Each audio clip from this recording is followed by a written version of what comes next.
बागी फौजियों ने शाम को आज़ाद करार देते हुए दावा किया है कि सदर बशार अल-असाद मुल्क से चले गए हैं।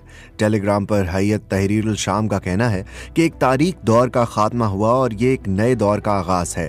बागियों के शहर दमिश्क में दाखिल होने के बाद शहर के कई मकामात पर लोग जश्न मनाते भी दिखाई दिए। शाम के तीसरे बड़े शहर हमस पर बागियों के कब्जे के कुछ ही देर बाद इत्तला आई कि बशार अल असाद मुखालिफ फोर्सेस दारुल हुकूमत दमिश्क में दाखिल हो गई हैं और रॉयटर्स के मुताबिक सदर एक तैयारे में दमिश्क से नामालूम मंजिल की तरफ रवाना हो गए हैं।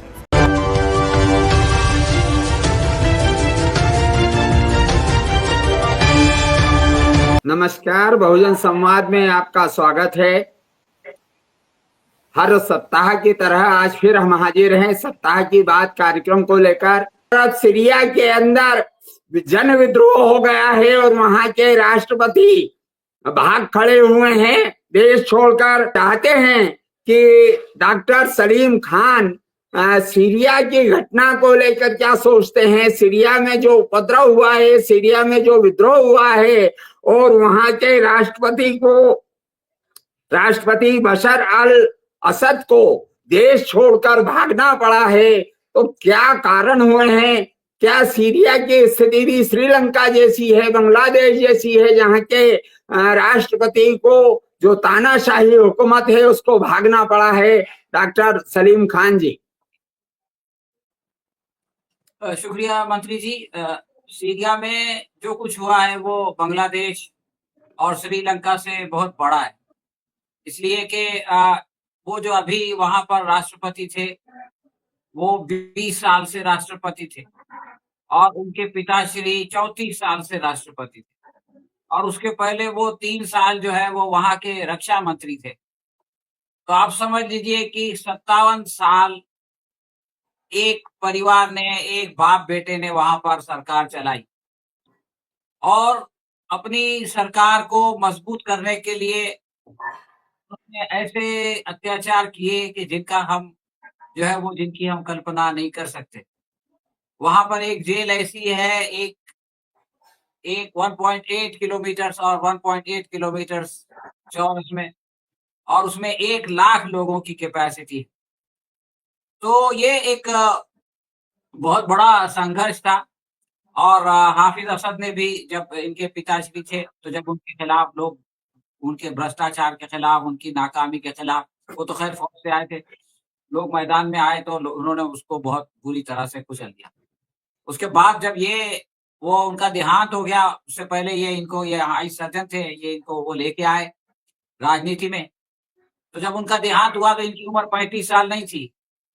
तो लोगों को याद आया कि जो कॉन्स्टिट्यूशन है उसके हिसाब से कम 35 साल होनी चाहिए। तो उन्होंने ये नहीं कहा कि ठीक है भाई, आप 2-4 साल इंतजार कर लो और उसके बाद फिर तुमको बना देंगे। उन्होंने कहा कि लाओ, हम जो है वो कॉन्स्टिट्यूशन को ही बदल देंगे और वो क्लॉज निकाल देंगे।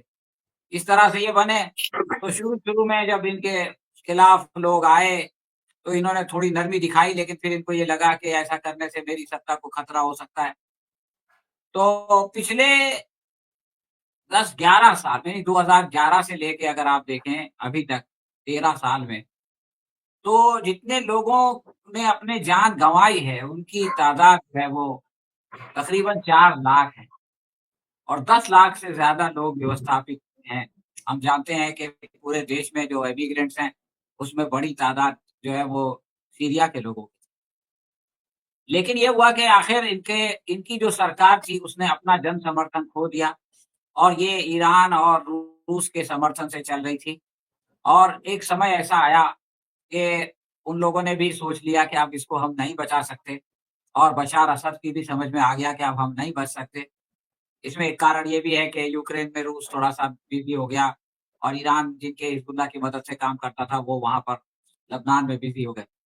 तो जब सबकी समझ में आ गया, और वैसे भी जब बशार असद थे वहाँ पे, तो सीरिया का तकरीबन 60% हिस्सा जो है वो अलग-अलग लोग आज़ाद कर चुके थे। यानी अलग-अलग उनकी जो राज्य हैं, वो आज़ाद हो चुके थे। 40% पे ये थे और इन्होंने उनसे मुआहदा भी कर लिया था।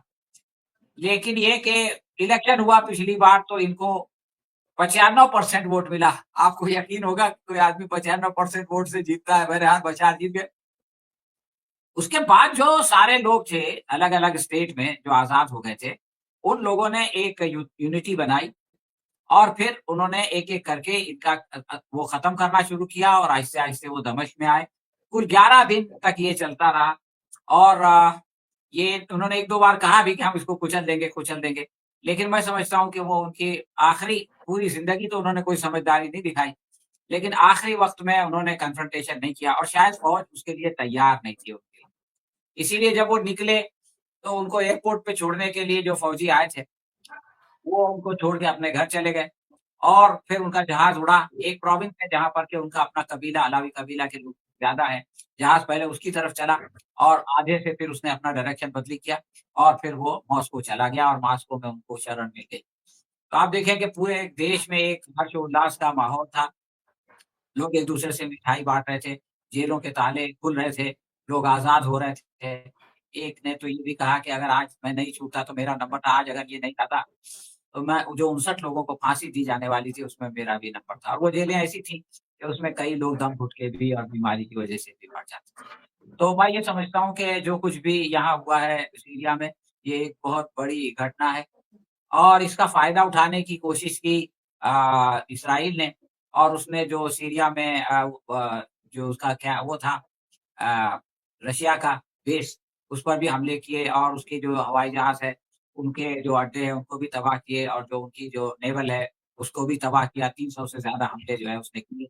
ये सोच के कि जब तक ये स्थिर नहीं हो जाते, उस वक़्त तक अपना कुछ काम किया जाए। लेकिन वहाँ पे ट्रांज़िशन बहुत स्मूथ हुआ, कोई लूट-मार नहीं हुई और उन लोगों ने अपने जो लोग थे उनके साथ उनको समझा दिया था कि आप किसी सरकारी ऑफ़िस में नहीं जाएँगे, सारे काम वैसे ही चलेंगे।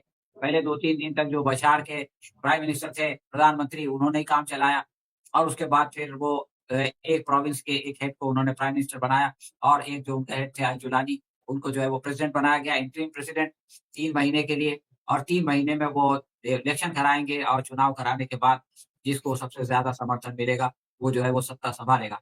तो मैं समझता हूँ कि सीरिया की ये घटना बहुत ही अहम है और इतना स्मूथ बिना यानी इसके पहले तो बहुत खून-खराबा हुआ, लेकिन जो आखिरी मरहला था, जिसके अंदर वो सब लोग दमिश्क आए और दमिश्क पे आके उन्होंने जो है वो बशार को जाने पे मजबूर किया। तो इस आखिरी हिस्से में जो है कोई खून-खराबा नहीं हुआ और एक बहुत क्रूर शासक से आप कह सकते हैं कि वहाँ की जनता को आज़ादी मिली, इसलिए हम सभी को उनको मुबारकबाद देना चाहिए और ये आशा करना चाहिए कि वहाँ पर एक ऐसी कल्याणकारी हुकूमत बनेगी, एक सरकार बनेगी, जो कि लोगों का ख़्याल रखेगी और लोगों की समस्याओं को हल करेगी और फिर अत्याचार के बादल उस देश पे नहीं छाएँगे। शुक्रिया। धन्यवाद सलीम भाई। सीरिया का आपने अच्छा विश्लेषण किया है और उम्मीदों पर दुनिया टिकी हुई है। उम्मीद हमें भी करना चाहिए कि सीरिया में अच्छी सरकार आएगी, जनहितैषी सरकार आएगी।